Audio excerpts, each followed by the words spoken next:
All right, so this is the tour of the homepage of Mint.com.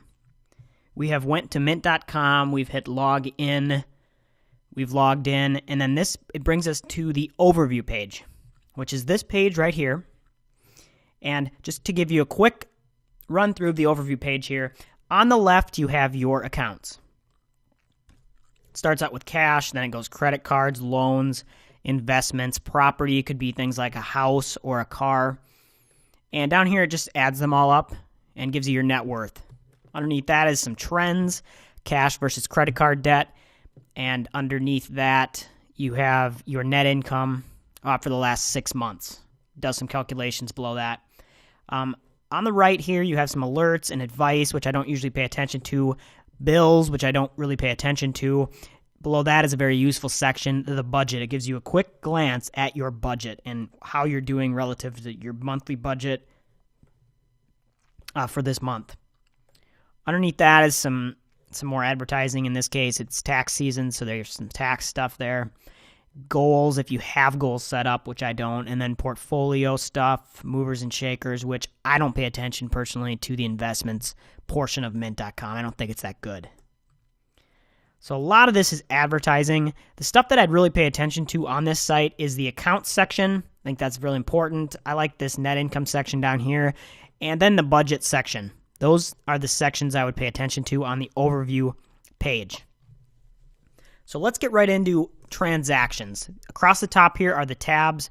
The main ones that I use are overview, transaction, budgets, and trends. I use those. I think they're the most important ones here.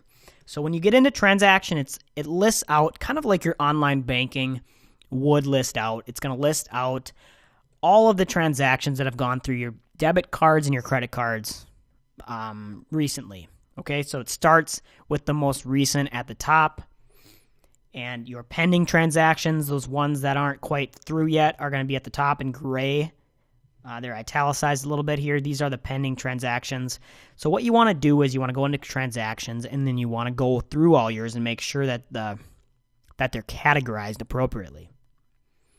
So I went to Walmart. I usually go to Walmart to get groceries. I see that amount in there, $44.14, and I know it's groceries. So I click right here. I grab the drop down, and I go to find food and dining, groceries. These PayPal were some test ones that I did for my business. I don't want to see those, so I just said hide from budget. Hide from budget as you go down to the bottom, hide from budget.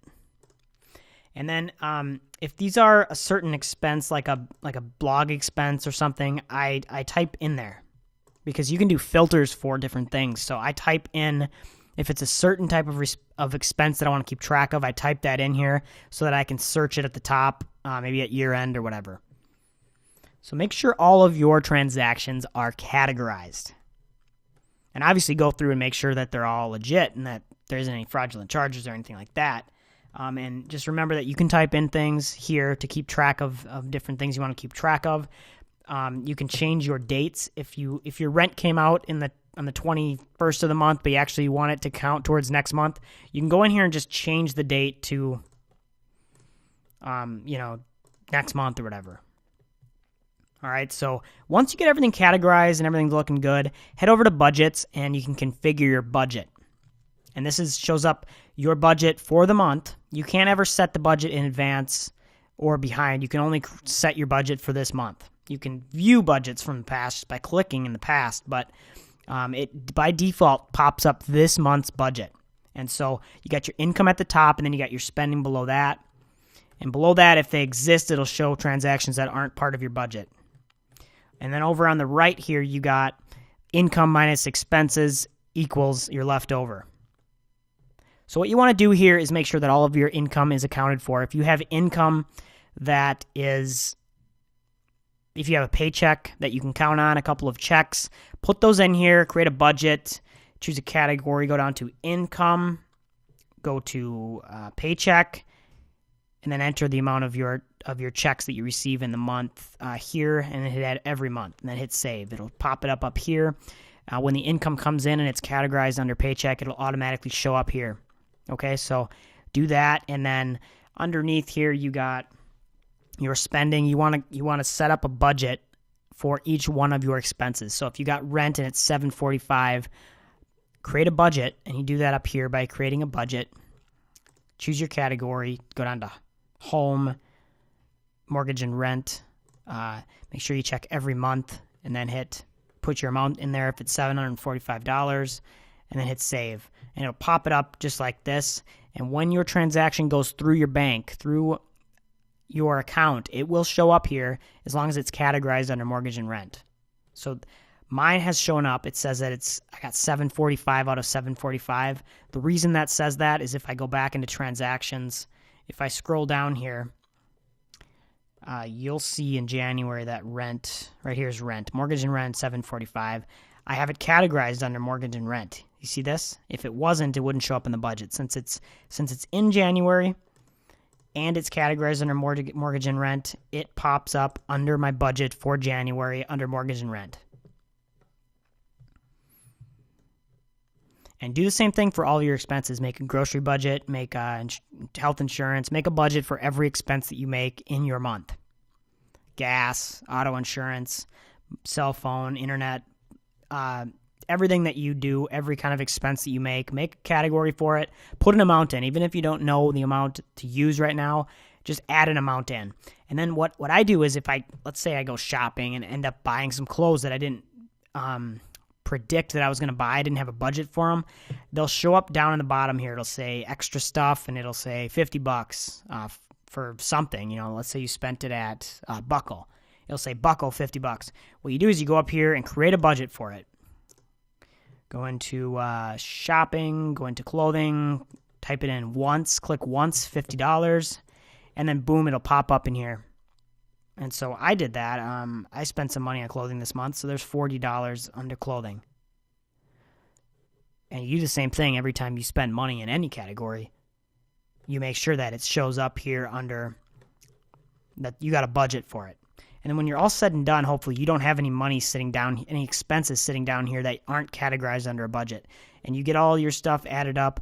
And what I do is I make it a plan to at any point in the month, I make this the best prediction I have of what I'm going to spend this month. So if I know I'm going to spend money, I create a budget for it in advance. If I know I'm going to go out to dinner this weekend, it's going to cost maybe $50. I'll make a budget for it in advance here. And it'll show up here with a zero balance in it until it's actually spent.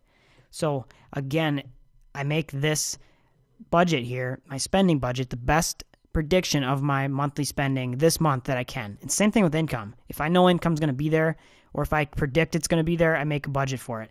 And then that makes this over here, my income minus spending equals net income for this month.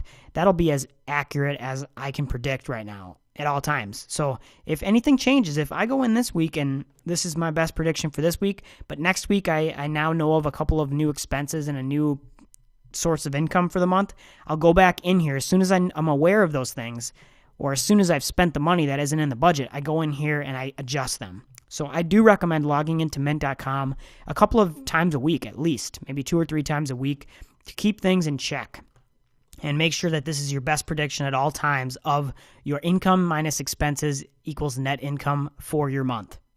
Okay, so that's budgets. That's how I use budgets. And let's look at trends.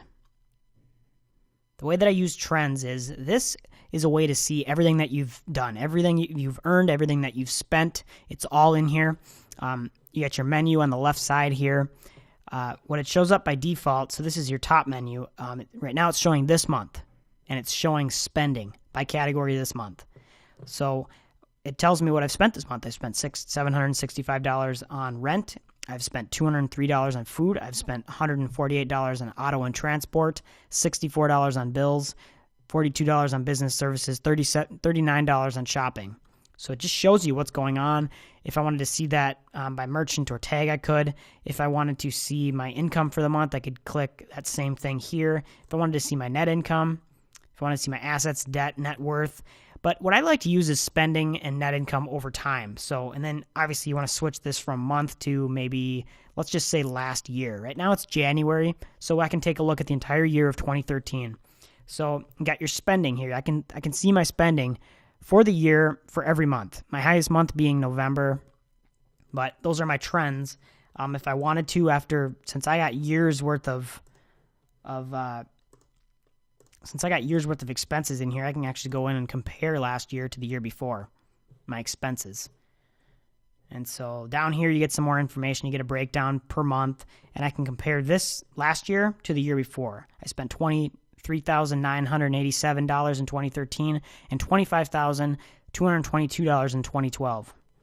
And it tells you your most spent, least spent, greatest change, average per month. So it looks like I spend an average of $2,000 per month. And it's cool because then you can go into your net income over time and see the same thing. You can see your net income. So this is my last year's net income, 2013. And yes, there's a huge change here, but what happened is I left my full-time job. So I left my job to work full-time on my business. So yeah, my income's very irregular right now. It kind of disappeared, that flat line paycheck income disappeared. And then what happens is it shows up like this. So I can see my net income is this line. So just your income alone is the green, then your expenses are red, and then the net income is this line. And so I can see my net income for the entire year of 2013 by month here. And if you scroll down, you can see it by month, and you can see the averages and stuff like that over here. And overall, what it says here is I took home from everything that's entered into Mint.com, I took home $29,980, and I spent $23,987. And then my net is I netted just shy of $6,000. Okay, so you can do you could do a calculation there that gives you exact percentage of what you saved of your income and stuff like that. Really cool. I really like the net income thing here, and there's some filters and all kinds of stuff. You can see all time. You can see all kinds of stuff here. It's really cool. All right, so let's take a look over here at investments. I don't use this, but it just kind of shows you your investment performance. I would recommend just using your brokerage account website probably. I use Vanguard for my investments, and so I just go to the Vanguard website, which is much better than the Mint.com website. As you can see, it loads slowly, and there's not much to see here. It just kind of shows you your performance over your portfolio versus the benchmarks here, the S&P, the Dow Jones, the NASDAQ. So not much to look at here, but I do recommend connecting in your investments here, because then you do see your investments here under your accounts, and it gives you it adds to your net worth and stuff like that. So I do recommend connecting all of your brokerage accounts, investments accounts in here. I just don't really recommend using the investments section here. Goals, if you want to use goals, you can set up some goals. I don't really recommend using them. I didn't find them very cool. I used them to create a $11,200 emergency fund goal back in 2011. And it kind of just tells you how you're doing compared to it. In your budget section, it'll show you how much is left over for your goals this month and all that. If you want to play around with that, go ahead. So that's the Mint.com functionality in a nutshell.